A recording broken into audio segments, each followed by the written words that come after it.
Shalom saudara-saudari yang saya kasihi di dalam nama Tuhan. Baik, pada malam hari ini kita bisa berkumpul di tempat ini semua karena anugerah Tuhan sungguh luar biasa dalam kehidupan kita. Mari sebentar lagi kita akan mendengarkan sabda kebenaran firman Tuhan, namun sebelumnya kita tundukkan kepala, kita berdoa. Tuhan Allah Bapa kami dalam kerajaan surga, pada malam hari ini ya Tuhan, kami mau mengucap syukur atas segala berkat-Mu yang Kau berikan kepada kami. Pada saat ini ya Tuhan, sebentar lagi hamba-Mu akan menyampaikan kebenaran firman-Mu.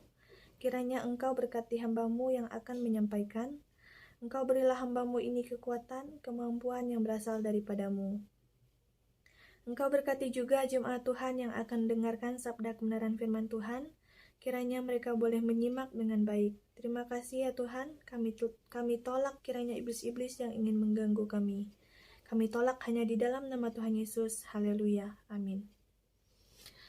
Baik, pada malam hari ini kita akan buka kitab kita di dalam Roma pasal 8 ayat 9 sampai 11. Priskop di atas Roh Kudus yang menghidupkan. Tetapi kamu tidak hidup dalam daging, melainkan dalam roh. Jika memang roh Allah diam di dalam kamu, tetapi jika orang tidak memiliki roh Kristus, ia bukan milik Kristus. Tetapi jika Kristus ada di dalam kamu, maka tubuh memang mati karena dosa. Tetapi roh adalah kehidupan oleh karena kebenaran.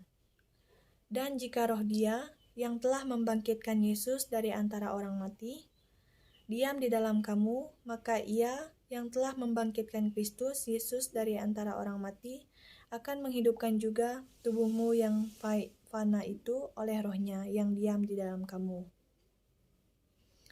Upah dosa adalah maut. Seberapapun harta yang kita miliki, kehormatan, pangkat, kekuatan tidak akan dapat mengalahkan kematian. Manusia tidak akan dapat mengandalkan dirinya untuk menghidupkan dirinya dari kematian.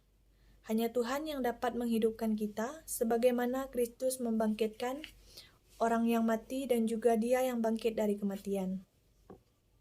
Kita bersyukur atas iman kita kepada Tuhan, yang telah menyatakan kasih karunia-Nya, yang telah memberikan kita hidup baru. Dia yang telah menghidupkan kita dari kematian oleh dosa kita. Dalam nas kita dikatakan, tetapi jika Kristus ada di dalam kamu, maka tubuh memang mati karena dosa, tetapi roh adalah kehidupan oleh karena kebenaran. Itulah sebabnya dikatakan di ayat 9, tetapi kamu tidak hidup dalam daging, melainkan dalam roh. Jika memang roh Allah diam di dalam kamu, melalui iman kepada Tuhan Yesus, hidup yang kita jalani bukan lagi hidup oleh karena keinginan daging, tetapi keinginan roh, sebab diri kita menjadi kedamaian. Rumah Tuhan yang menghidupkan dan yang memerintah dalam diri kita. Betapa besar dan kayanya karunia Roh Kudus yang kita terima. Roh Kudus yang memiliki banyak peran dalam kehidupan kita.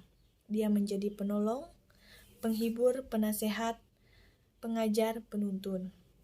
Roh Kudus yang sanggup melakukan bagi kita apa yang tidak pernah dapat kita lakukan sendiri karena kekuatan kita. Roh Kudus yang membantu kita dalam kelemahan kita, yang berdoa bagi kita ketika kita tidak tahu apa yang harus kita minta.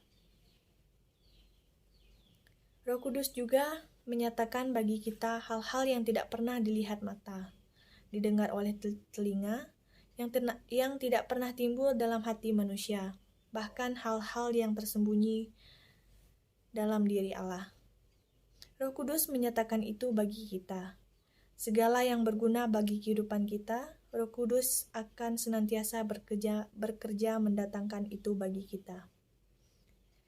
Dalam menjalani kehidupan ini, ada berbagai macam godaan yang dapat membuat kita jatuh ke dalam dosa dan juga ada banyak persoalan dalam masalah yang kita hadapi. Tentu kita memiliki keterbatasan. Jika hanya mengandalkan kemampuan diri kita, itulah sebabnya Tuhan Yesus berkata, "Berjaga-jagalah dan berdoalah supaya kamu jangan jatuh ke dalam pencobaan. Roh memang menurun, tetapi daging lemah. Sebab tidak ada satu perbuatan benar pun yang dapat kita lakukan jika hanya mengandalkan kemampuan diri kita. Jangan ada yang memegahkan diri sebab Tuhanlah melalui Roh-Nya yang diam di dalam diri kita untuk mempersiapkan kita melakukan pekerjaan baik. Jangan jadi orang yang munafik, yang membangun kebaikan dengan maksud yang kotor, untuk mendapat pujian dari kehormatan bagi diri sendiri. Kebaikan sejati hanya terjadi oleh kuasa pertolongan Tuhan, dan untuk kemuliaan nama Tuhan. Demikian halnya, dalam menghadapi berbagai persoalan hidup, jangan pernah kita berkecil hati atas kelemahan kita, sebab memang kita harus akui bahwa kita lemah jika hanya mengandalkan diri kita. Sebaliknya, kita harus berbesar hati sebab kita mau dituntun oleh Roh Kudus, yang memiliki kuasa yang tidak terbatas. Setiap saat, hari demi hari, sedikit demi sedikit, Dia akan menuntun, mengajar, dan mengarahkan kita untuk semakin menyatu dengan kuasa-Nya yang tak terbatas memberi kehidupan kepada kita.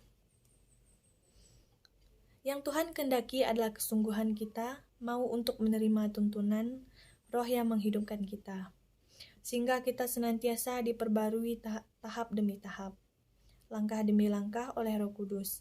Biarlah Roh Kudus menjadi bahagian yang paling intim dalam dirimu, dan kita tidak sia-siakan pemberian Tuhan yang berharga ini. Sebagaimana Rasul Paulus menuliskan, dan janganlah kamu mendukakan Roh Kudus Allah yang telah memateraikan kamu menjelang hari penyelamatan. Maka melalui nas ini, Tuhan Yesus mau mengajar murid-muridnya dan bagi kita juga saat ini, jika memang benar kita mengasihi Tuhan Yesus, maka kita pasti akan menuruti perintah-Nya. Untuk menuruti perintah-Nya bukan mengandalkan kekuatan dan kemampuan kita, tetapi Tuhan Yesus berkata bahwa Dia akan memberikan kita penolong, yaitu Roh Kudus dalam diri kita.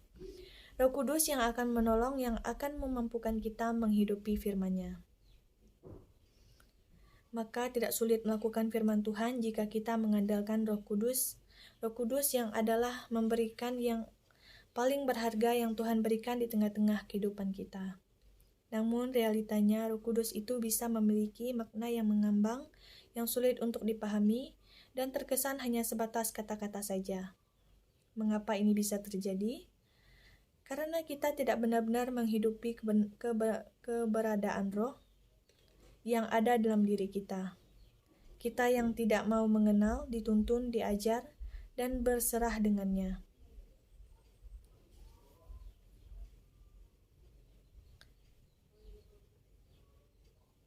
Baik, hanya ini yang dapat saya sampaikan.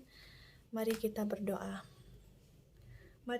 Tuhan Allah Bapa kami dalam kerajaan sorga, pada saat ini kami sudah mendengarkan sabda kebenaran firman Tuhan. Pada malam hari ini ya Tuhan, kami ingin kembali ke tempat kami masing-masing. Kiranya Engkau memberkati kami di perjalanan. Haleluya, amin.